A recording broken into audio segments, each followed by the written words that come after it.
Welcome back दोस्तों।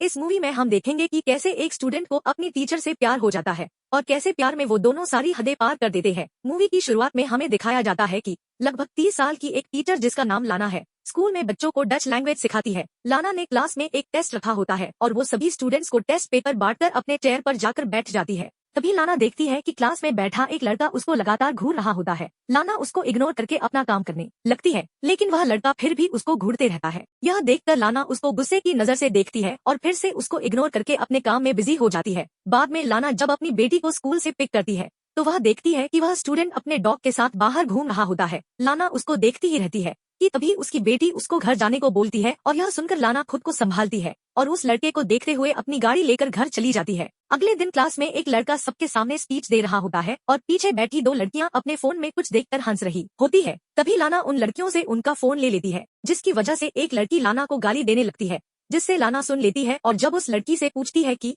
उसने क्या कहा था तो वो लड़की दोबारा लाना को गाली दे देती है। लाना उस लड़की को क्लास से बाहर निकाल देती है। तभी लाना का ध्यान उस लड़के की तरफ जाता है। वह लड़का अभी भी लाना को घूर रहा होता है। लंच ब्रेक में लाना देखती है कि वो लड़का उस लड़की को जिसने लाना को गाली दी थी उसके साथ बदतमीजी कर रहा होता है। वह उस लड़की का बैग और साइकिल उठाकर फेंक देता है। लाना को लगता है कि यह लड़का उस लड़की को मेरे साथ की गई बदतमीजी के कारण परेशान कर रहा है। लाना फिर एक टीचर से उस लड़के के बारे में बात करती है कि वो लड़का कुछ अजीब बिहेव करता है, तो वो टीचर कहती है कि उस लड़के का नाम बेनी है और मुझे नहीं लगता कि उसमें कोई भी प्रॉब्लम है, वह नॉर्मल स्टूडेंट है। लाना छुट्टी के बाद बेनी को बात करने के लिए क्लासरूम में ले जाती है, जो कि बिल्कुल खाली होता है। लाना बेनी को कहती है कि तुम स्कूल में नए हो तो बताओ तुमको यह स्कूल कैसा लगा। बेनी कहता है कि यह सब ठीक ठाक है। लाना पूछती है कि तुम बाकी स्टूडेंट्स के साथ मिलते जुलते क्यों नहीं हो, तो बेनी लाना को सीधा पूछ डालता है कि तुमको आखिर चाहिए क्या। ऐसा सवाल सुनकर लाना एकदम शॉक हो जाती है और उसके पास कोई जवाब नहीं होता। लाना बेनी के पास आकर बैठ जाती है, उसकी थाई पर हाथ रखकर बोलती है कि मुझे तुम्हारी फिक्र है। बेनी फिर से लाना को कहता है कि तुम्हें मुझसे आखिर चाहिए क्या। लाना कहती है कि तुम मुझे गलत समझ रहे हो, मैं ऐसी टीचर नहीं हूँ, मैं तुम्हें हेल्प करना चाहती हूँ। बेनी हंसने लगता है और दोबारा लाना को कहता है कि तुमको मुझसे चाहिए क्या। लाना को जब लगता है कि वो बेनी को नहीं समझा पा रही है तो वो वहाँ से उठकर चली जाती है। अगले दिन छुट्टी के बाद क्लासरूम के सारे स्टूडेंट्स चले जाते हैं और लाना भी अपना बैग पैक करने लगती है। जब लाना बाहर जाने लगती है तो वह देखती है कि बेनी का बैग क्लासरूम में ही पड़ा है। लाना उस बैग को उठाती है और आसपास देखकर उसको खोल लेती है। बेनी के बैग में उसकी शर्ट होती है, जिसको निकालकर लाना सूंघने लगती है। थोड़ी देर बाद लाना उस टी शर्ट को वापस बेनी के बैग में डाल देती है। लाना को लगता है कि उसे ऐसा करते हुए कोई देख रहा है, लेकिन वहाँ उसे कोई दिखाई नहीं देता। लाना वहाँ से घबराकर वॉशरूम में चली जाती है और पानी पीने लगती है। तभी लाना देखती है कि बेनी उसके पीछे ही खड़ा है।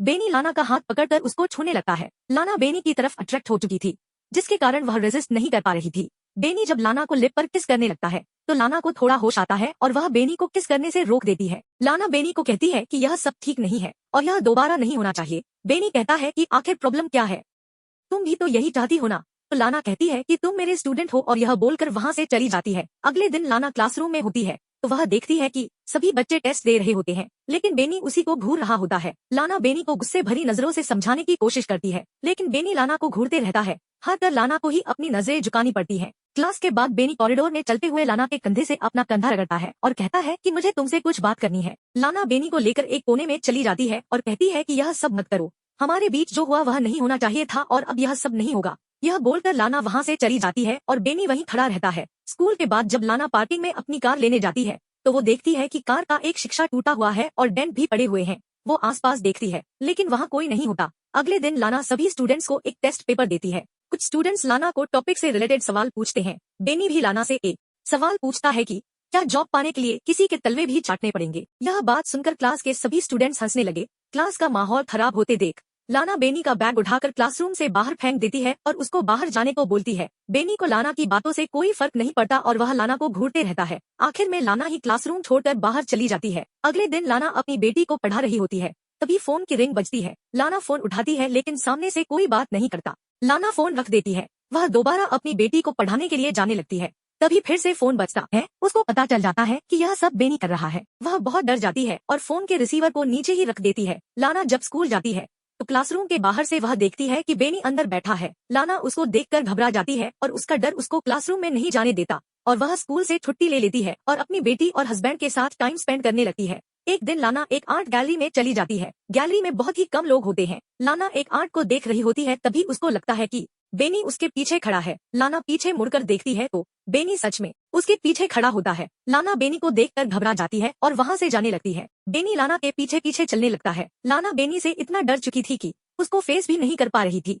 लाना तेजी से लिफ्ट की तरह बढ़ती है और लिफ्ट ओपन होते ही वह उसमें चली जाती है, लेकिन लिफ्ट का दरवाजा बंद होने से पहले ही बेनी भी लिफ्ट में घुस जाता है। लिफ्ट का दरवाजा खुला होने के बाद भी लाना वहाँ से भागने की कोशिश नहीं करती। बेनी को देखकर वह उसकी तरफ अट्रैक्ट होने लगती है। बेनी लाना को कहता है कि आई मिस यू और वह लाना के फेस पर अपनी उंगली घुमाता है। लाना बिल्कुल भी रेजिस्ट नहीं कर पाती। लाना बेनी को किस करने लगती है, लेकिन बेनी उसको पीछे धकेल देता है। लाना को कुछ समझ नहीं आता। इसके बाद वह दोनों लिफ्ट में ही इंटीमेट हो जाते हैं। लाना की जिंदगी अब काफी कशमकश में चल रही थी। लाना की बॉडी को अब बेनी चाहिए था और उसका माइंड कह रहा था कि इस रिश्ते की वजह से वो अपनी बेटी और हस्बैंड को खो देगी। लाना कई दिनों तक इसी उलझन में पड़ी रहती है कि वह अब क्या करे। लाना एक दिन एक प्लान बनाती है जिससे कि उसकी फैमिली भी सेफ हो जाए और उसको बेनी से भी छुटकारा मिल जाए। छुट्टी के बाद लाना ऑफिस रूम में जाती है और वहाँ से अलमारी खोलकर उसमें से एग्जाम पेपर निकाल लेती है और फिर से अलमारी लॉक कर देती है। वह अपने चुराए हुए पेपर को बेनी के कोट में डाल देती है। अगले दिन लाना देखती है कि पुलिस बेनी को पेपर चोरी करने की वजह से पकड़ कर ले जा रही है। लाना ये देखकर बहुत खुश होती है कि अब उसको बेनी से छुटकारा मिल जाएगा।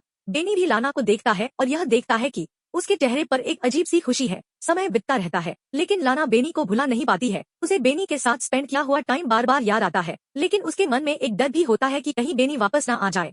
हालांकि लाना अभी भी बेनी की तरह फिजिकल अट्रैक्शन फील करती थी, लेकिन उसे यह भी पता था कि उसका यह अट्रैक्शन उसकी फैमिली को बर्बाद कर देगा।